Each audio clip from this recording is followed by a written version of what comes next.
1991年，火力军还是个半大小子，对武器的认知仅仅只有迫击炮和手雷。但一场海湾战争却让火力军见识和见证了导弹大规模应用和拦截弹道导弹的场景。当年，伊拉克几乎每天都要用苏制飞毛腿导弹进行攻击，联军则以精准的爱国者导弹进行拦截，这才没让萨达姆的小算盘得逞。如今，爱国者发展出了不少型号，更是在俄乌战争中与俄军匕首导弹一决高下。30年过去了，爱国者性能有了哪些变化？它还能如当年那样厉害吗？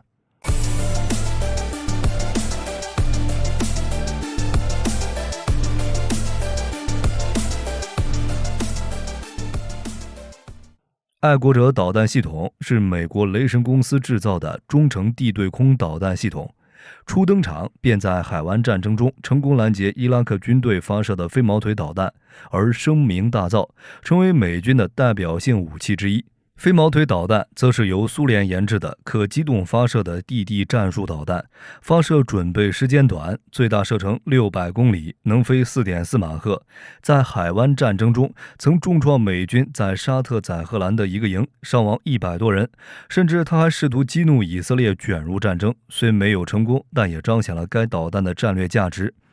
两者相比，爱国者研制比飞毛腿晚，技术更先进，至少领先了2-3代，最大速度能达到5马赫，又有当时最先进的雷达进行精确制导，所以拦截飞毛腿导弹是十拿九稳。按照美军当时的说法，爱国者在沙特和以色列的拦截率能分别达到80%和50%，即便是修订版也能达到了70%和40%。再加上当时的宣传是爱国者在军火市场上非常抢手，价格也是打着滚的上涨，成为了一种跨时代的防空武器系统。但情况真是如此吗？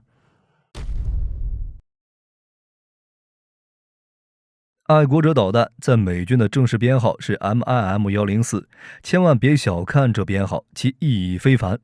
按照美军的相关规定，导弹编号会由3部分组成。第一部分是3个字母，分别代表着导弹的发射环境或发射方式、目标环境或导弹作战任务以及导弹。第二部分是数字，是导弹的编号。第三部分是数字编号后面的字母，代表着改进型。放在爱国者身上，即 MIM 3个字母，分别表示的是机动式拦截和导弹。由此可见，美军对爱国者导弹的定位很明确，是能打下战术弹道导弹的拦截导弹，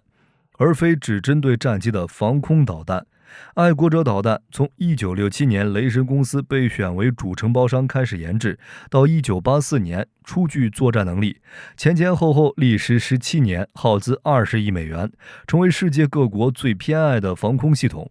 如今，经过多年发展，爱国者历经数次技术升级，也发展出了 PAC-1、PAC-2、PAC-3 三代，打击目标也上到弹道导弹，下到商用的4旋翼无人机，可防御各种飞行威胁。目前 PAC-1型基本已全部淘汰，各国现役的大都是 PAC-2 和 PAC-3。但据说以色列对爱国者的表现很不满意，因为以军在使用爱国者时发现，其导弹软件连续运行100小时会产生343.3毫秒的积累误差，从而导致687米距离误差。远的火力军也不提，就上个月底，以色列国防军表示，他们的爱国者导弹防御系统将在2个月内永久关闭，并用更先进的铁穹等防空系统将其取代。以色列的本土防空导弹系统主要由3层导弹防御系统构成，即最里层的铁穹负责近程防空，中层的大卫投石索负责中程防空，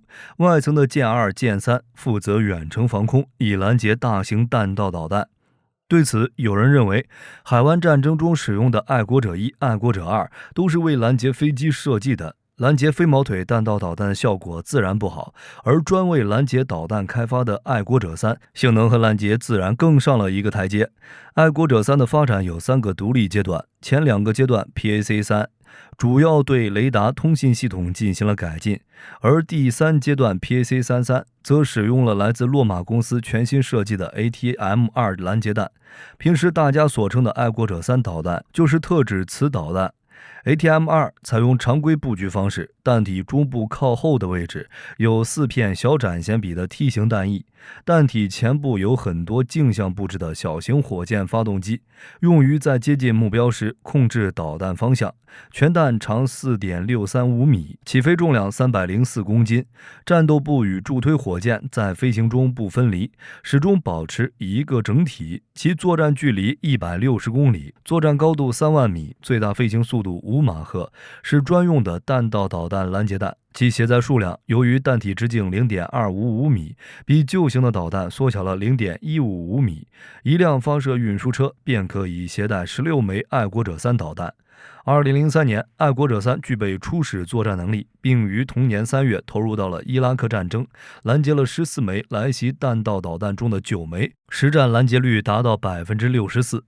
到了2015年，爱国者3开始采用增强型 PAC-3 拦截弹，其采用更强大的双脉冲发动机，比 ATM-2 具有更大的推力和更远射程，以及更有效直接碰撞杀伤目标的能力。只不过 PAC-3 尺寸更大，必须使用新的12连装 M903 发射装置，一辆发射车只能携载12枚 PAC-3 比 ATM-2 少了4枚。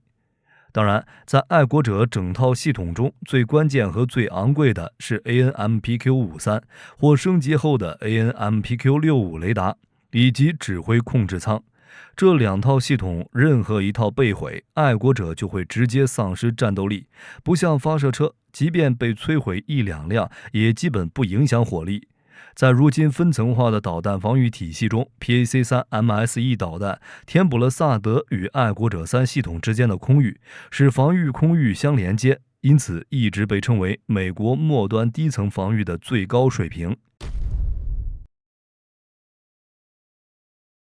援助乌克兰的爱国者系统型号并非 PAC-1 型，此前德国和荷兰援助的是 PAC-2 型，美国则是最新的 PAC-3 型。这里火力军要特意说明一下，一套爱国者系统并不是简简单单的导弹发射架，一套爱国者系统就是一个爱国者导弹营，包括了8辆4连装发射车、168枚导弹、1台控制站、1部相控阵制导雷达以及配套的维护保养车辆。整个系统所用车辆均为轮式车辆底盘，机动性非常高，这也是爱国者导弹编号 MIM 里第一个字母是 M 机动式的原因。所以爱国者不能像援助具备独立作战能力的 M142 海马斯那样一辆一辆给。爱国者导弹性能那么先进，那么价格呢？现在看到很多说法，从100万美元、500万美元甚至5000万美元都有。由于爱国者导弹时间跨度大，服役30多年了，而且除了美军以外还出口到多个国家和地区，所以各种情况很复杂，价格也有高有低。以美军自己的采购价格，现在差不多是200到300万美元一枚。近期，美国和欧洲国家都在为向乌克兰提供爱国者做努力。其中，据彭博社报道称，美国正考虑向乌克兰援助新的一套爱国者系统。爱国者系统投入实战，无疑将大大提高乌克兰的防空能力。正如乌克兰前国防部长列兹尼科夫感慨时说的：“乌克兰美丽的天空将更加安全。”至于与俄军匕首导弹的 battle，2023年5月4日，乌军使用爱国者系统在基辅上空击落一枚匕首导弹。该消息得到了乌克兰武装部队空军司令米克拉·奥列舒克中将的证实。同样，这也是史上首次高超音速武器被成功拦截。之后，乌军又利用爱国者2和爱国者3拦截其他如 KH-55、KH-47、苏24、苏34、苏35、米28等空中目标。截止2023年11月，乌克兰武装部队确实拦截了俄军10枚匕首导弹，只不过最大速度只有5马赫的爱国者是如何拦截10马赫匕首导弹的？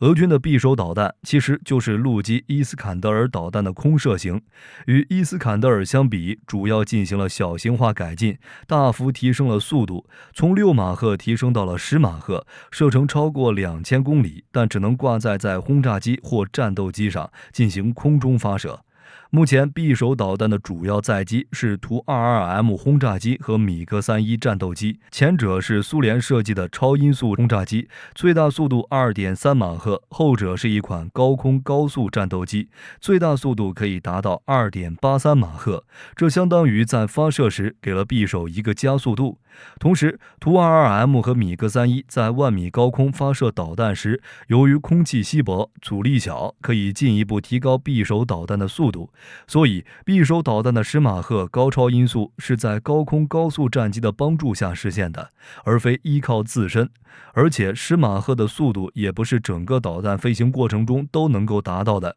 只有在高空飞行的中段才能够达到。进入末段飞行后，一方面匕首导弹进入了低空，空气阻力增加，速度会减慢；另一方面，10马赫的高超音速，弹头和空气剧烈摩擦会产生高温，从而影响制导系统的正常工作。因此，为了确保制导系统正常工作，速度也必须降下来。据悉，匕首导弹在末段飞行时，速度会降到4马赫左右。而针对末段拦截的爱国者导弹，最大速度可以达到5马赫，所以理论上爱国者拿下匕首是完全可能的。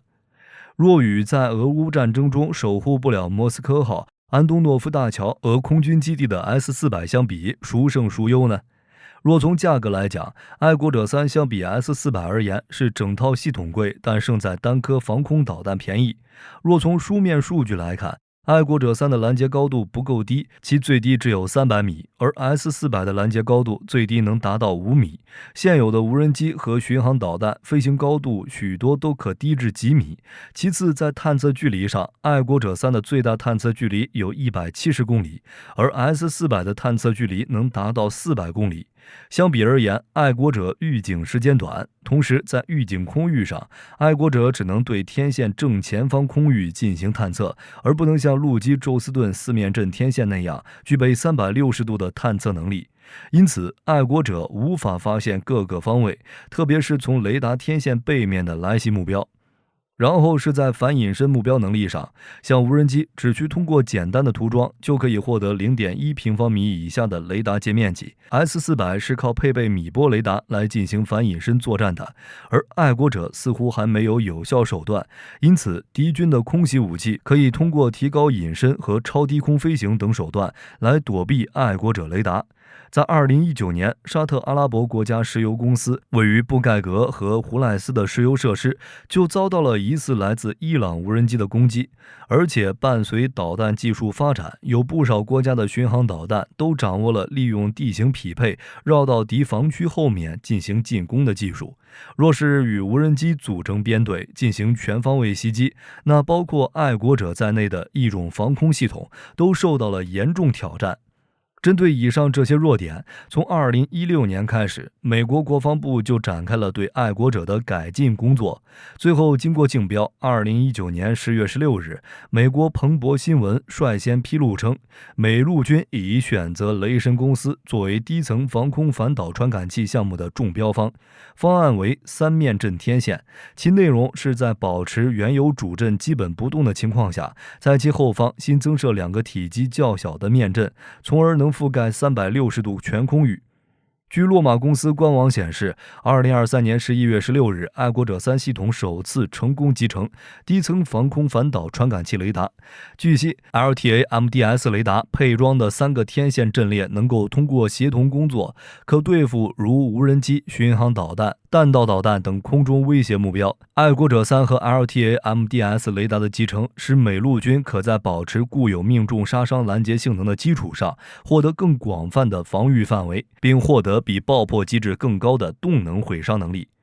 至于爱国者的强项在于其打击的精度，它和萨德、宙斯盾还有最强的陆基中段拦截一样，采用的都是直接撞击的动能拦截，而 S-400 包括试验的 S-500 都只能在来袭导弹附近爆炸，以震波和碎片破坏的方式进行拦截。在这点上 S-400 完全不够看，大家可以理解为爱国者全能更善拦截导弹， S-400 则更适合打飞机。而且在出口方面，像土耳其、印度都十分想要美国的萨德、陆基宙斯盾、爱国者等系统，但美国坚决不卖。美国的拦截系统只出口盟国，且要符合美军重要的战略部署，如韩国部署萨德、爱国者等，日本部署陆基宙斯盾，如罗马尼亚部署陆基宙斯盾和萨德，还有波兰、德国。中东的沙特和以色列部署萨德等等，其中韩国军方就计划到2027年斥资7500亿韩元，额外采购性能更强的 PAC-3 MSE 导弹，并将现役的爱国者2系统升级为爱国者3，使其成为核心反导手段。目前，韩国导弹防御系统由萨德与爱国者天宫2组成高低双层末段反导体系。此外，爱国者还有新的升级计划。据悉，美军打算在 PAC-4 计划中继续沿用爱国者3系统雷达、发射车和管理控制站等地面系统，导弹则采用以色列大卫投石所项目中的2级多模制导智昏者动能拦截弹，取代单级雷达制导的爱国者3拦截弹。智昏者拦截弹长 4.6 米，由助推器和杀伤战斗部组成，配备了先进的关单传感器、雷达导引头和多脉冲火箭发动机，拦截高度4万米，最高拦截速度6马赫，具备全天候拦截作战能力。在美军计划中，基于智昏者导弹的 PAC-4 拦截系统单位成本仅为原爱国者3导弹的 20%， 届时爱国者或将重铸昔日的辉煌。好了，本期节目到这里就结束了，大家对爱国者导弹系统还有哪些要补充的？欢迎在评论区留言。我是火力军，下期再见。